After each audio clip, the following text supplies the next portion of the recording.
মাত্র গোসল করে এসেছে তৃষ্টান। ছোট্ট আধভাঙা আয়নায় তার শুকিয়ে যাওয়া মুখশ্রী ভেসে বেড়াচ্ছে। শ্যাম্পু করায় চুলগুলো ঝরঝরিয়ে পড়ে আছে কপালে। পরনে শুধুমাত্র ট্রাউজার।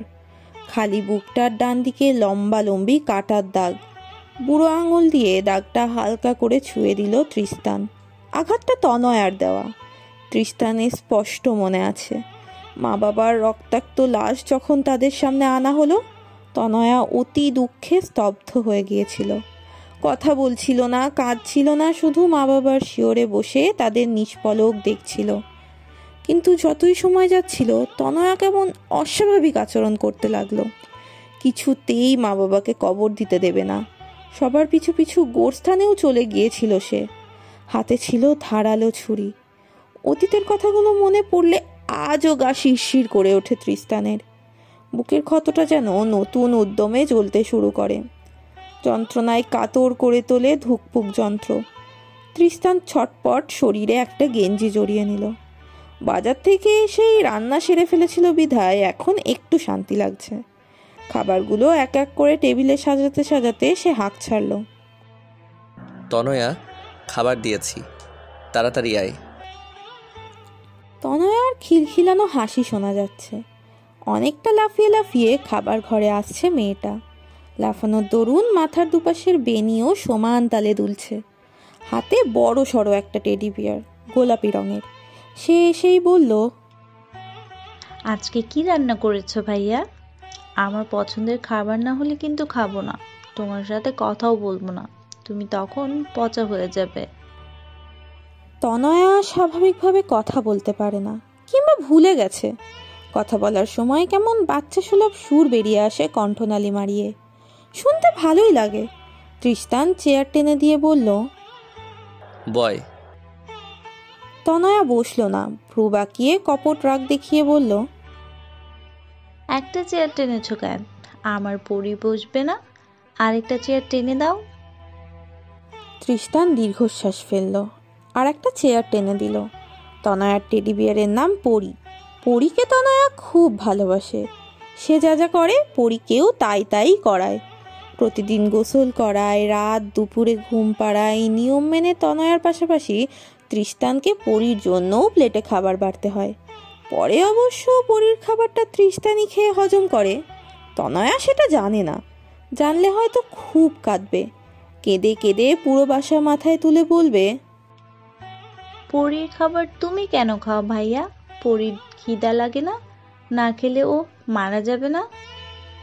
তৃষ্টান খাবার বেড়ে দিয়ে তার বোনের দিকে তাকিয়ে রইল। মেয়েটা উজ্জ্বল মনে খাবার খাচ্ছে। ঠিক খাচ্ছে না, নষ্টই বেশি করছে। মাঝে মাঝে পরীর সাথে গুপ্ত আলোচনায় ফিসফিস করছে। সেই আলোচনার অল্প অল্প কানে আসছে তৃষ্টানের। তনয় আজকে কি কি দুষ্টুমি করবে তার লিস্ট করছে। মেয়েটা আবার দুষ্টুমিতে ভারী পটু। হঠাৎ দরজায় খটখট আওয়াজ হলো। তৃষ্টান উঠে গিয়ে দরজা খুলল। সরোজ এসেছে। দরজা খোলা মাত্র ছেলেটার দাঁত বের করা হাসি উপচে পড়ছে। তৃষ্টান গভীর গলায় বলল, কেন এসেছিস? সরোজ একটা খাম এগিয়ে দিল। রহিম ভাই দিছে আজকের ভাগ। খামটা নিল তৃষ্টান, একটু ফাঁক করে দেখল। মোটামুটি ভালোই টাকা, কয়েকটা দিন ভালো মতো চলা যাবে। দুপুরে খেয়েছিস কিছু? না খেলে ভেতরে আয়। সরোজ এবার মাথা নুইয়ে লাজুক হাসলো। বাম হাত দিয়ে মাথার পেছনের চুলগুলো চুলকাতে চুলকাতে বলল, কাজ আছে ভাই, এখন খাইতে পারবো না। তৃষ্টান ভ্রু কুচকাল। কি কাজ? ওই আর কি, বুঝোই তো, প্রেমিকা অপেক্ষা করতেছে। লজ্জার দরুন লাল হয়ে গেছে সরোজের ফর্সা মুখ। তৃষ্টানের চোখে চোখ রাখতে পারছে না ছেলেটা। অকারণেই অসংখ্য ভার চোখের পলক ফেলছে। তৃষ্টান আর কিছু বলল না। দরজা লাগিয়ে একবার তনয়াকে দেখে নিল।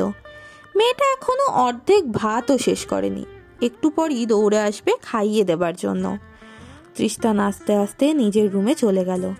টাকার খামটা বিছানার উপর অযত্নে ফেলে বারান্দায় গিয়ে বসল। তৃষ্টানের বাসাটা এলাকার একটু ভেতরেই, জঙ্গলের মাঝখানে। তার বাবার আবার পাহাড় গাছপালা অনেক পছন্দের ছিল। এই বারান্দার এই চেয়ারটাতে বসেই তিনি প্রকৃতি উপভোগ করে বই পড়তেন। তৃষ্টান তো আর বই পড়ে না, সে অত গাছপ্রেমীও নয়, কিন্তু সময়ে অসময়ে এই বারান্দায় বসে থাকাটা তার পুরনো অভ্যেস। এই বারান্দায় এসে তৃষ্টান আর অভিনয় করতে পারে না। বুক চিরে আর্তনাদগুলো এক এক করে বেরিয়ে এসে বলে, ওহে সুকুনীল তৃস্তান, তুমি আজীবন দুঃখী রয়ে যাবে। বিদ্যালয়ের পেছনে একটা পরিত্যক্ত পুকুর আছে। জায়গাটা স্যাঁতসেঁতে, পানি নোংরা কালো, কোথা থেকে একটা বিশ্রী গন্ধ নাকে এসে ঠেকছে। সরোজের বমি পেয়ে যাচ্ছে। গামছা দিয়ে নাক চেপে সে খেকিয়ে উঠল। প্রেম করার জন্য জায়গা পেলি না? ইস, কি গন্ধ! এরকম জায়গায় প্রেম করা যায়? নলি নিজেও ঠিকঠাক নিঃশ্বাস নিতে পারছে না, কিন্তু এছাড়া আর কোনো জায়গা নেই। পৃথা ইদানিং গোয়েন্দা সেজে আশেপাশে ঘুরছে। সে যেখানে যায় সেখানেই পিছু পিছু হাঁটা ধরে। কোথাও গিয়ে শান্তি নেই। ভীষণ বিরক্ত হয়ে নলি বলল, আমিও যেন শখে এসেছি এখানে। বুবু জানলে কি হবে জানেন তো? প্রেম করে একেবারে গুছিয়ে দেবে। সরোজ চোখ মুখ কুচকে তাকালো। ইস নীলিমা, ইস ইস, তুই নষ্ট হয়ে গেছিস। হ্যাঁ, আগে তো এমন ভাবে কথা বলতি না। আগে বলতাম না তো কি হয়েছে, এখন থেকে বলবো। আপনার কোনো সমস্যা আছে? ততক্ষণে সরোজ প্রায় বমি করে দিচ্ছিল। নলি চিৎকার করতেই কোনো মতে সামলে নিল। রোধ হয়ে আসা কণ্ঠে বলল, এইখানে থাকা সম্ভব না নীলিমা, তাড়াতাড়ি কথা শেষ করতে হইবে। চিঠিতে কি জানি বলবি বলছিলি, দ্রুত ক। নলি একটু ইস্তস্তত করল। কথাটা অটবি সম্পর্কে। সে আসলে বলতে চাইছিল না, কিন্তু চেপেও রাখতে পারছে না। প্রথমে ভেবেছিল পৃথাকে বলবে, কিন্তু ওর ঠিক নেই, পরে নলিকেই ভুল বুঝবে। অনেক ভেবে চিন্তে নলি সিদ্ধান্ত নিয়েছে কথাটা সরোজকেই বলবে। আপনি বলেছিলেন না বুবুর সাথে ক্রিস্টান ভাইয়ের কিছু আছে? আমারও এখন তাই মনে হয়। কালকে রাতে আমি ক্রিস্টান ভাই আর বুবুকে গেটে দাঁড়িয়ে কথা বলতে দেখেছি। সরোজ এক মুহূর্তের জন্য আশেপাশের বাজে পরিবেশ ভুলে গেল। খুশিতে লাফিয়ে উচ্চট স্বরে বলে উঠল, তোরা বলছিলাম না আমি? দেখছিস, আমার কথাই ঠিক হয়েছে। অটবির পরীক্ষা শুরু হয়েছে। আজকে প্রথম পরীক্ষা ছিল। কিচ্ছু মনমতো হয়নি, কমন পড়েনি, কিংবা বলা যায় কমন পড়েছে, কিন্তু অটবি পড়েনি বলেই তার জন্য প্রশ্নপত্র এভারেস্ট জয়ের থেকেও কঠিন লাগছে। পরীক্ষা হল থেকে বেরিয়ে অটবির মনটা হু হু করে উঠছে। আশেপাশে তার সহপাঠীরা কি আনন্দের সাথে বাড়ি ফিরছে। মুখে বিরাট হাসি যেন আঠার মতো লেগে আছে ঠোঁটে, কিছুতেই সরছে না। আবার যারা খারাপ করেছে ওদেরও কোনো না কোনো বান্ধবী আছে, খারাপ করায় সান্ত্বনা দিচ্ছে। অটবির তো বান্ধবীও নেই, সান্ত্বনা দেওয়ারও কেউ নেই। রাস্তার মোড়ে সরোজকে দেখতে পেল অটবি। কি অগোছালো হয়ে এসেছে ছেলেটা, পরনে লুঙ্গি আর শার্ট, হাঁ করে চারিদিকে চোখ বুলাচ্ছে। ঠিক এই কারণেই অটবির সরোজকে পছন্দ না। চালচলনের কোনো ঠিক নেই। একদম না দেখার মতো চলে যেতে নিলে সরোজ আচমকা ডেকে উঠল, অটবি আপু। অটবি দাঁড়ালো। সরোজের দিকে তাকাতেই ছেলেটা মুখে হাসি ফুটিয়ে জিজ্ঞেস করলো, তোমার না পরীক্ষা ছিল আপু, কেমন হয়েছে? পরীক্ষা খারাপ হলেও সেটা ঠিক কাউকে বলা যায় না, মনের জ্বালা বাড়ে। সেখান থেকেই মোটামুটি শব্দটা বেরিয়ে আসে মুখ থেকে। অটবিও তাই। তুমি এখানে কি করছো? সরোজ কিছু বলতে নিচ্ছিল, পেছন থেকে তৃষ্টানকে দেখে থেমে গেল। আবার মুখের হাসিটা আরও চওড়া করে বলল, ওই যে ক্রিস্টান ভাইয়ের সাথে আসছি, উনি ওনার মাস্টার্সের সার্টিফিকেট নিতে আসছেন। তৃষ্টান যে অটবির পিছে সেটা সে জানে না। চাপা স্বরে বলতে গিয়েও সে বেশ জোরেই বলে ফেলল, তোমার তৃষ্টান ভাই আবার লেখাপড়া করেছে? বাহ! তাচ্ছিল্য সুর। তৃষ্টান শুনে হাসল, ক্ষীণ হাসি, তবে দীর্ঘ। চোররা বুঝি পড়ালেখা করতে পারবে না? সাথে সাথে ঘাড় ঘুরিয়ে তাকালো অটবি। লজ্জা পেয়েছে বুঝি মেয়েটা? পেয়েছে বোধহয়। গাল দুটো আস্তে আস্তে রক্তিম রঙে লেপটে যাচ্ছে। হাঁসফাঁস করে বলল, আমি ওভাবে বলিনি। তাহলে কিভাবে বলেছ? অবস্থা বেগতিক। সরোজ পাশে দাঁড়িয়ে দম ফাটানো হাসি চেপে রেখেছে। এ দুজন কি ভুলে গেছে সেও তাদের সাথে আছে? ভুলে গেছে নিশ্চিত, ওর দিকে তো তাকাচ্ছেই না। অটবি কিছু বলছে না দেখে তৃষ্টান নিজেই আবার কথা শুরু করলো। তোমার পরীক্ষা কেমন হয়েছে? অটবি ছোট্ট নিঃশ্বাস ফেলল। ভালো। মিথ্যা বলছো কেন? জি। তোমার মুখ দেখে মনে হচ্ছে ভালো হয়নি। অটবি আশ্চর্য হয়ে তাকালো এবার, সরাসরি চোখে চোখ রেখে। তৃষ্টানের চোখ দুটো কি গভীর, স্বচ্ছ। অটবি আমতা আমতা করে বলল, তেমন কিছু না, ভালোই হয়েছে।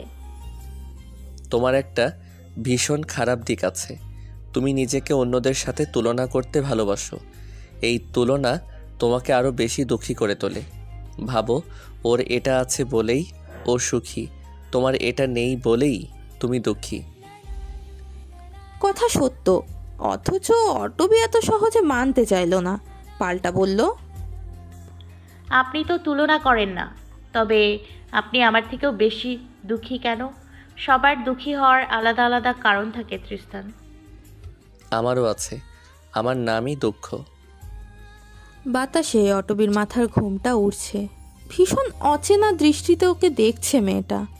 তৃষ্টান সত্যিই এ দৃষ্টি চেনে না, তবে এ দৃষ্টিতে ওর ঘোর লাগছে না, নেশা হচ্ছে না, মাদকতায় মস্তিষ্ক বিগড়েও যাচ্ছে না। অথচ অদ্ভুত কিছু হচ্ছে, অচেনা অদ্ভুত। অটবি বলল, সামান্য নাম দিয়েই নিজের জীবনের সুখ দুঃখ বিবেচনা করে ফেললেন। আপনি তো আমার থেকেও খারাপ। শুনে তৃষ্টান হাঁচি আটকাতে পারল না, হেসে ফেলল মাথা নুইয়ে নিঃশব্দে। চোখের কোণে সুখের জলেরা চিকচিক করে নিজের অস্তিত্ব জানান দিল। আচমকা অটবির মাথায় হাত বুলিয়ে সে বলল, অটবি, আমি চাই তুমি পাগল করা সুখী হও। হ্যালো গাইস, ভিডিওটি ভালো লাগলে একটু লাইক করে দিও, আর অবশ্যই কমেন্ট করে জানাও ভিডিওটি তোমাদের কেমন লেগেছে। আর ভিডিওটির পরবর্তী পার্ট খুব তাড়াতাড়ি আসবে, তো যারা এখনও চ্যানেলটিকে সাবস্ক্রাইব করোনি প্লিজ পরবর্তী পার্টগুলো দেখার জন্য চ্যানেলটিকে সাবস্ক্রাইব করে পাশে থাকা বেল আইকনটি প্রেস করে দিও। ধন্যবাদ সবাইকে, আমাদের সাথেই থেকো।